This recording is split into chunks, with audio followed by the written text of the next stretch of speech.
about Jacksonville and then the upcoming break and what the team hopes to accomplish before Illinois. Yeah, well, we have our last non-conference opportunity here on Saturday evening. Just got done watching Jacksonville play Notre Dame from their game last night and studying them through the course of their season so far. They're going to present a number of challenges for us. They have some guys that can really cause some problems with their ruggedness, their physicality. They play fast, and they can really drive the ball from 5 spots. So there's some concerns there going into tomorrow's game just in terms of, our guys being dialed in and ready to go. We were disappointed in the way we started the other night, just taking care of the ball. And, I think Jacksonville could take advantage of some of the same things. And we have to be prepared, I think, to obviously attack some zone as well. So, we'll had a day yesterday to kind of recuperate and get ourselves ready. Today we'll have hopefully a good workout, and tomorrow we'll be, ready to go to finish up, non-conference play with a tough opponent. Okay, let's just go ahead and start with Dustin, and we'll work all the way in. Do you have an update on Rob Finney at this point and where he stands in concussion protocol? He's still in concussion protocol. I don't think he feels great. He won't be available tomorrow. From that point forward, moving on, how he recovers, we'll see, post-Christmas. But, he's feeling better, I think. I think each day since the night of the game he's gotten a little better, but he's still in protocol. You've talked about the slow starts and wasted possessions early. I don't know how much Devonte helps in regard to the turnover situation all the time, but you see somebody that could be catalytic from a scoring point of view to help get things going a little bit early? Yeah, he's more experienced. He's played more games. I think he definitely has more of an offensive mindset when he comes in the game in terms of how he's looking to play. Sometimes it's feast or famine with him where he tries to do too much, and then there's times when, he looks like $1 million. Big thing is, him running the team and him getting our guys, going in terms of, the movement, the ball movement, the sharing of the ball, making plays. He's definitely a guy that comes in with that type of a mindset. So, as he gets ready to come into, hopefully Friday or Saturday's game, he's ready to go. I don't think by any stretch here in the last couple of weeks he's gotten a lot of things done for us, so he's got to keep going. This is kind of familiar territory with Devonte, where he rides the highs and obviously follows sometimes with the lows. How do you maybe approach it now with him? Is there anything you say to him mentally from a mental standpoint, or how do you maybe approach it coming off a game where he played so well? You want to obviously see you keep going. Yeah, he's gradually built. He had just such a different role in this game just because of how much the ball was in his hands and Rob wasn't out there as much. But he did some good things against Butler. He did some good things in the Louisville game, I think, and then coming off the Penn State game, he got us. He's been working his way back, and sometimes the opportunity and the role when you're not coming out as much, you play with more confidence. But he's been a tough guy to read at times just because of the ups and downs and the plays that he tries sometimes that he knows he probably shouldn't. But he also is a guy that is our best post feeder. He's our best passer just in general, making plays for the assist. It's not close. And he can stretch the floor behind 3. You just want him to be able to take, the good ones, which he's made here recently.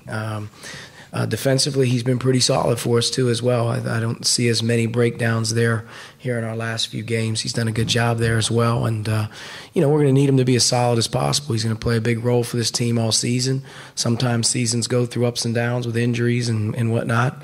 Hopefully this is his time to take advantage of the opportunity where he can grab and get more rhythm going as he's moving into Big Ten play. Forgive kind of a bigger picture question, but as you do get to the end of non-conference here, I guess, are there things you were hoping to see that you have gotten out of this team through challenging them on the road, on neutral floors here in the last couple of months, and then maybe there's some things that have surprised you a little bit about maybe what this team has shown you it's capable of here in November and December?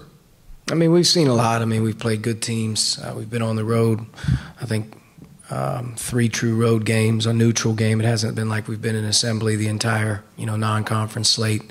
We've played games that have been grinders. We've played some games that have, required us to make comebacks. I think there's a resiliency about the group. Our returning guys, I feel, are are playing, pretty hard right now. I think our young guys have surprised me that they've been able to be incorporated in there and make, not that they don't make mistakes, but they've been able to be tough-minded in pressure situations, really on both ends of the floor. This team has underachieved, in my opinion, offensively, regardless of our numbers, regardless of how many points we score. Our execution, our taking care of the ball, our style of play that we're trying to play hits a lot of speed bumps, a lot of road bumps, and that's been the one thing that's been not just frustrating but perplexing. We haven't been able to put a game together where we're fluid on offense. We make bonehead mistakes. We miss free throws. We just haven't put it together offensively where we've been really fluid, and that's going to be a search, a quest and a search, because once you get to Big Ten play, the easy ones go away, and you have to play in the half court, and you have to execute, and you have to be able to not turn it over, in particular on the road. And there's going to be some real grinder games coming up where we're going to need our offense to raise its level. And I would say through non-conference, if you ask me, I think we play pretty hard. I think we have some tough-minded guys. I think we play to win. I think offensively, our identity hasn't been able to be, as fluid or as effortless, as easy as you want to make it. We've made it hard on ourselves at times there. So, that would be as of right now, as we head into January, the next step. I guess just this 12-day break, it's not something you see it always in the schedule. You've known it's coming. Just how do you handle this in terms of maybe letting guys rest but not losing the sharpness that they're going to get from, just that rhythm of playing games this time of year? You can look at it a number of different ways. I think sometimes you put a game in there as you get back to get it out of the way before you get to Big Ten play. For us, we'll continue to finish this thing off, and once we get off the break, we're 100% committed to Illinois. That's the way I look at it. And we're 100% committed to getting better and preparing to play Big Ten opponents where we have some time to work on ourselves, which you're not going to get past the Illinois game. You're just going to be practicing and sort of preparing. This is a chance we can continue to really spend some time on ourselves before we really get to the heavy grind, because you take the Penn State Northwestern split and move it out of the way. 6 out of the next 8 are on the road. There's a lot of travel in there. There's going to be a lot of wear and tear. So us coming back from Christmas, having an opportunity to work and prepare and play against one another and hopefully have consistent practices will maybe make us a little bit more in tune with the start of Big Ten play. Besides offensive fluidity, what else what are some other areas of improvement maybe that you and the staff are targeting with this team, not only in the game against Jacksonville tomorrow night, but when you return from the holiday break later next week? Just continuing to play together and being smart, ball movement, spacing. We've caused problems with ourselves just trying to do things that we don't practice a whole lot. Even the first 5 turnovers of the game the other night, they're ridiculous turnovers where you don't see that even in practice happening. There's guys not thinking the game. We have to do a better job of playing with one another, reading space and, moving the ball and moving yourself. We have to become a team that is effortless in terms of the way the ball moves instead of sticking and driving back where it came from and running into the paint and, there's nowhere to go. We have to become just a better offensive team. And, the key is you have a lot of opportunities here to work, and you got to play against good opponents that are going to test you. So if you're not doing that, you're going to struggle. Back to the break, you have, because of the injuries, you had a lot of young guys in this first half of the season that have had to play some serious minutes. The fact that you do have this 12-day break, how is that going to help them kind of just recover from the grind that they've never been through before? Well, yeah, it's, like I said, it's been a challenging non-conference for us. We've also been down bodies for a good portion of the thing. We're going to have to adjust to what we're going through right now. But yeah, every kid, every team goes through that mental grind. And I thought this team actually handled it better than teams I've been around before.